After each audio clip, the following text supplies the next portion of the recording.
Tamil Nadu CM ಆಗಿರೋ ವಿಜಯ್ ಅವರು ಉತ್ತಮ ಕೆಲಸಗಳ ಮೂಲಕ ದೇಶದ ಗಮನ ಸೆಳೀತಾ ಇದ್ದಾರೆ. ಇದರ ಮಧ್ಯೆ ಅವರು ದೇಶದ ಮುಂದಿನ ಪ್ರಧಾನಮಂತ್ರಿ ಆಗ್ತಾರೆ ಅನ್ನೋ ಚರ್ಚೆ ಈಗ ಮುನ್ನೆಲೆಗೆ ಬರ್ತಾ ಇದೆ. ಈಗ ಇದು ಸೋಷಿಯಲ್ ಮೀಡಿಯಾದಲ್ಲೂ ಕೂಡ ದೊಡ್ಡ ಮಟ್ಟದಲ್ಲಿ ಸೌಂಡ್ ಮಾಡ್ತಾ ಇದೆ. 2029ರ ಲೋಕಸಭಾ ಚುನಾವಣೆಯಲ್ಲಿ ತಮಿಳುನಾಡು ಮುಖ್ಯಮಂತ್ರಿ ವಿಜಯ್ ಅವರನ್ನ ಪ್ರಧಾನಿ ಅಭ್ಯರ್ಥಿಯನ್ನಾಗಿ ಬಿಂಬಿಸುವುದಕ್ಕೆ ಸಿದ್ಧತೆಗಳು ನಡೀತಾ ಇವೆ. ಎಲ್ಲಾ ಭಾಷೆಗಳಲ್ಲೂ ರೀಲ್ಸ್ ಬಿಡುಗಡೆ ಮಾಡುವ ಮೂಲಕ ಅವರ ವರ್ಚಸ್ಸನ್ನ ಹೆಚ್ಚಿಸಲಾಗ್ತಾ ಇದೆ. ದೆಹಲಿಯಲ್ಲಿ ಇರೋರು ತಕ್ಷಣವೇ ಎಚ್ಚೆತ್ತುಕೊಳ್ಳಬೇಕು ಅಂತ ಎಐಎಡಿಎಂಕೆಯ ಮಾಜಿ ಸಚಿವ ಆರ್.ಬಿ. ಉದಯ್ ಕುಮಾರ್ ಒಂದು ಹೇಳಿಕೆ ಕೊಟ್ಟಿದ್ದಾರೆ. ತಮಿಳುನಾಡಿನಲ್ಲಿ ವಿಜಯ್ ನೇತೃತ್ವದ ಟಿವಿಕೆ ಸರ್ಕಾರ ಈಗ ಆಡಳಿತ ನಡೆಸ್ತಾ ಇದೆ.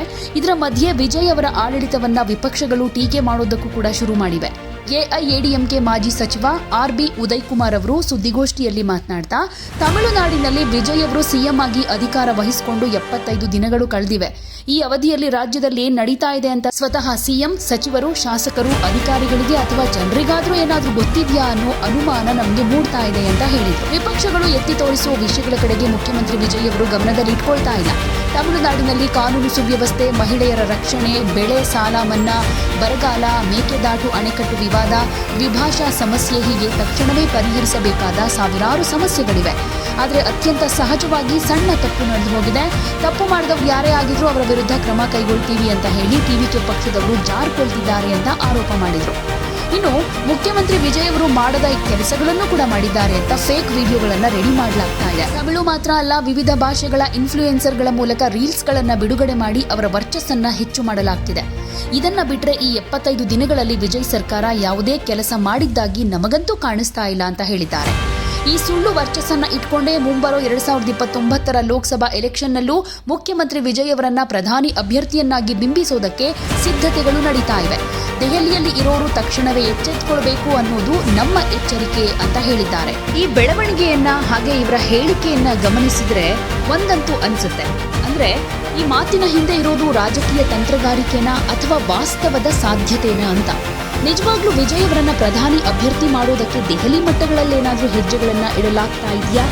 ಸೋಷಿಯಲ್ ಮೀಡಿಯಾ ಹೈಪ್ ಹೊರತಾಗಿ ಸಾಮಾನ್ಯ ಜನರ ಅಭಿಪ್ರಾಯ ಏನು ಅನ್ನೋದನ್ನು ಕೂಡ ವಿಶ್ಲೇಷಣೆ ಮಾಡಬಹುದು. ಇಲ್ಲಿ ಡಿಜಿಟಲ್ ಇಮೇಜ್ ಬಿಲ್ಡಿಂಗ್ ಅಂತ ಬಂದಾಗ ಪ್ರಾದೇಶಿಕ ನಾಯಕರು ರಾಷ್ಟ್ರ ಮಟ್ಟದಲ್ಲಿ ಗುರುತಿಸಿಕೊಳ್ಳೋದಕ್ಕೆ ಸೋಷಿಯಲ್ ಮೀಡಿಯಾವನ್ನ ಪ್ರಬಲ ಶಸ್ತ್ರವನ್ನಾಗಿ ಬಳಸಿಕೊಳ್ತಾ ಇದ್ದಾರೆ. ವಿಜಯ್ ವಿಚಾರದಲ್ಲೂ ಪ್ರತಿಯೊಂದು ಭಾಷೆಯಲ್ಲಿ ರೀಲ್ಸ್ ಹಾಗೆ ಶಾರ್ಟ್ಸ್ ಮೂಲಕ ಅವರ ನಾಯಕತ್ವವನ್ನ ಹೈಲೈಟ್ ಮಾಡಲಾಗ್ತಿದೆ. ಹಾಗೆ ಎಐಎಡಿಎಂಕೆ ನಾಯಕರು ಈ ರೀತಿ ರಿಯಾಕ್ಟ್ ಮಾಡ್ತಾ ಇರೋದ್ರ ಹಿಂದೆ ಮತ ಬ್ಯಾಂಕ್ ಕುಸಿಯೋ ಭಯ ಕೂಡ ಕಾಣಿಸ್ತಾ ಇದೆ. ವಿಜಯ್ ಅವರ ರಾಜಕೀಯ ಪ್ರವೇಶ ಡಿಎಂಕೆಗಿಂತ ಹೆಚ್ಚಾಗಿ ಎಐಎಡಿಎಂಕೆ ಯುವ ಮತಗಳನ್ನು ಸೆಳೀತಾ ಇರೋದು ಈ ಹೇಳಿಕೆಗೆ ಪ್ರಮುಖ ಕಾರಣ ಇರಬಹುದು. ಆದರೆ ಕೇವಲ ಸೋಷಿಯಲ್ ಮೀಡಿಯಾದಲ್ಲಿ ರೀಲ್ಸ್ಗಳು ಹಿಟ್ಟಾದ ತಕ್ಷಣ ಒಬ್ಬ ನಾಯಕ ರಾಷ್ಟ್ರ ರಾಜಕಾರಣದಲ್ಲಿ ನೆಲೆ ಊರೋದಕ್ಕೆ ಸಾಧ್ಯನಾ ಅಂತಾನು ಯೋಚನೆ ಮಾಡಬೇಕಾಗುತ್ತೆ. ವಿಜಯ್ 2029ರಲ್ಲಿ ಪ್ರಧಾನಿ ಅಭ್ಯರ್ಥಿಯಾಗಬಹುದು ಅನ್ನೋ ಚರ್ಚೆಯನ್ನ ರಾಜಕೀಯ ವಿಶ್ಲೇಷಕರ ದೃಷ್ಟಿಯಿಂದ ನೋಡಿದ್ರೆ ಇಲ್ಲಿ ಅನೇಕ ಸವಾಲುಗಳು ಕೂಡ ಕಣ್ಣು ಬೀಳುತ್ತೆ. ಇಲ್ಲಿ ಪ್ರಧಾನಿ ಅಭ್ಯರ್ಥಿಯ ಮಾತು ಹಾಗಿರಲಿ, ಮೊದಲಿಗೆ ವಿಜಯ್ ತಮ್ಮ ಪಕ್ಷವಾದ ಟಿವಿಕೆಯನ್ನ ತಮಿಳುನಾಡು ಅಸೆಂಬ್ಲಿ ಚುನಾವಣೆಯಲ್ಲಿ ಪ್ರಬಲ ಶಕ್ತಿಯನ್ನಾಗಿ ನಿಲ್ಲಿಸಬೇಕು. ತಮಿಳುನಾಡಿನಲ್ಲಿ ದಶಕಗಳಿಂದ ಬೇರೂರಿರೋ ಡಿಎಂಕೆ ಮತ್ತು ಎಐಎಡಿಎಂಕೆ ಅನ್ನೋ ಎರಡು ದ್ರಾವಿಡ ದೈತ್ಯರನ್ನ ಎದುರಿಸಿ ಗೆಲ್ಲೋದು ಮೊದಲ ಹೆಜ್ಜೆ. ದಕ್ಷಿಣ ಭಾರತದ ನಾಯಕರಿಗೆ ರಾಷ್ಟ್ರೀಯ ರಾಜಕಾರಣದಲ್ಲಿ ಹೊಂದಾಣಿಕೆಯಾಗುವುದು ಐತಿಹಾಸಿಕವಾಗಿ ಕೂಡ ಸವಾಲಿನ ಕೆಲಸ. ಉತ್ತರ ಭಾರತದ ಹಿಂದಿ ಭಾಷಿಕ ರಾಜ್ಯಗಳಲ್ಲಿ ನೆಲೆ ಕಂಡುಕೊಳ್ಳದೆ ಕೇವಲ ದಕ್ಷಿಣದ ಬಲದಿಂದ ಪ್ರಧಾನಿ ಪೀಠಕ್ಕೇರೋದು ಪ್ರಸ್ತುತ ಲೋಕಸಭಾ ಸಂಖ್ಯಾಬಲದ ಲೆಕ್ಕಾಚಾರದಲ್ಲಿ ಸ್ವಲ್ಪ ಕಷ್ಟನೇ. ಇನ್ನು ಪ್ರಧಾನಿ ಅಭ್ಯರ್ಥಿಯಾಗಬೇಕು ಅಂದ್ರೆ ಕೇವಲ ಒಂದು ರಾಜ್ಯದ ಜನಪ್ರಿಯತೆ ಸಾಕಾಗುವುದಿಲ್ಲ. ಕನಿಷ್ಠ 10-12 ರಾಜ್ಯಗಳ ಪ್ರಾದೇಶಿಕ ಪಕ್ಷಗಳ ಬೆಂಬಲ ಅಥವಾ ರಾಷ್ಟ್ರೀಯ ಮೈತ್ರಿಕೂಟದ ನಾಯಕತ್ವ ಬೇಕು.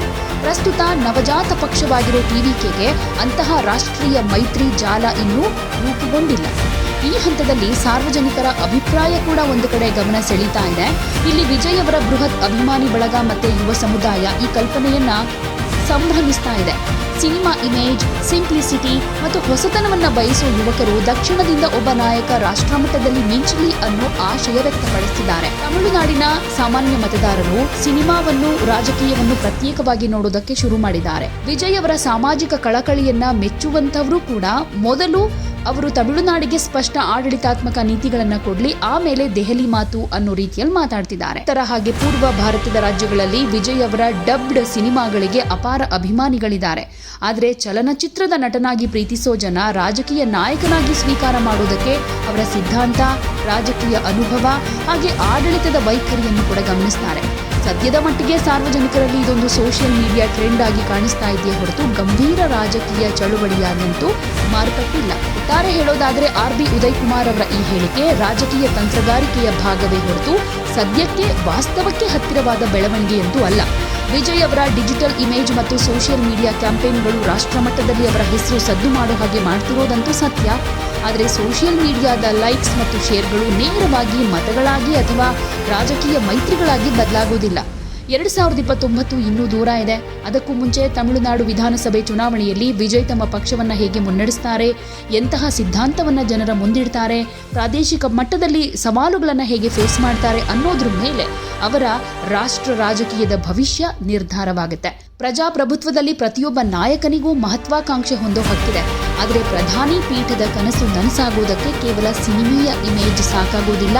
ದೀರ್ಘಕಾಲದ ಹೋರಾಟ ಮತ್ತು ಜನ ಬೆಂಬಲದ ಅಗತ್ಯ ಏಕೆ ಬೇಕು. ಯಾವುದೇ ಸುದ್ದಿಯ ಅಪ್ಡೇಟ್ ಅನ್ನ ಮಿಸ್ ಮಾಡ್ಕೊಳ್ಬಾರ್ದು ಅಂದ್ರೆ ಈಗ್ಲೇ ಒನ್ ಇಂಡಿಯಾವನ್ನ ಸಬ್ಸ್ಕ್ರೈಬ್ ಮಾಡಿ. ನಿಮಗೆ ಬೇಕಾದ ಭಾಷೆಯಲ್ಲಿ ಎಲ್ಲಾ ಸುದ್ದಿ ತಿಳಿಬೇಕು ಅಂದ್ರೆ ಒನ್ ಇಂಡಿಯಾ ಆಪ್ ಅನ್ನ ಡೌನ್ಲೋಡ್ ಮಾಡ್ಕೊಳ್ಳಿ.